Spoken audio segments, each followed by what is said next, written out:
Now that we've learned all of the separate calculations that we're going to, I just wanted to real quick go over what are these things and when do we use it. And so this is our summary. This is technically what I'm going to get to by the end, but I'm going to have each of these things kind of pop up so we can discuss them individually.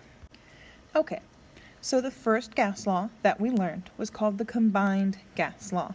And that equation was this one that has all of our variables combined together.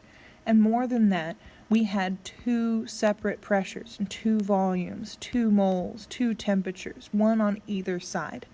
And so the key with this equation, the way that we know to use the combined gas law, is when we're reading through a problem and any of our variables are changing. Sometimes you know that real quick right at the beginning. It asks you to calculate the new pressure, or what is the final temperature. If there's a new pressure, there has to be an old pressure, and this is the only equation that has that set up in there, or for 2 temperatures or 2 volumes. So if you're reading a question and it sounds like something is changing in that question, in that process, is expanding, contracting, then this is when you use it. Just remember, with this equation, we can leave out any variables that aren't changing. This one is all about change. So most of the time, we're going to be leaving out the N. It just never mentions moles in most of these problems. If it doesn't mention V either, we can just leave that out, and it simplifies our equation down to a much smaller thing. So you can always make it smaller, but we always start with that big full equation and look for all of the variables that are changing in a problem. Our second equation that we learned was Dalton's law of partial pressures, and this equation is also on our equation sheet. It's the first one in that gases section, but we probably don't need it. You know to use this equation or this idea when you see a question mentioning total pressure or partial pressures. It just reminds us to add up any of the partial pressures to find the total. If it gives you the total, we're going to have to subtract out some of those partial pressures to find one that might be missing.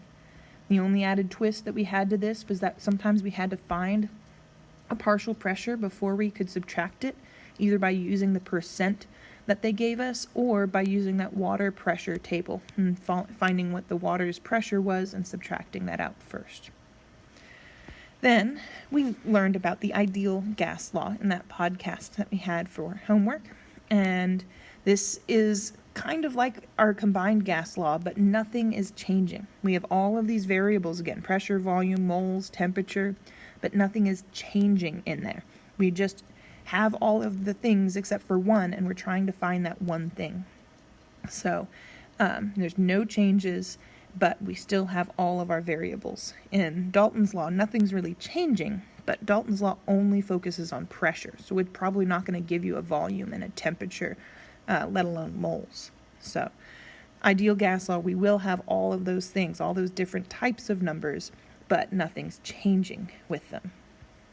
And then Avogadro's number is what we just learned about. And there's actually technically 2 flavors of Avogadro's number. The first one is when we had things that are at the same temperature and pressure.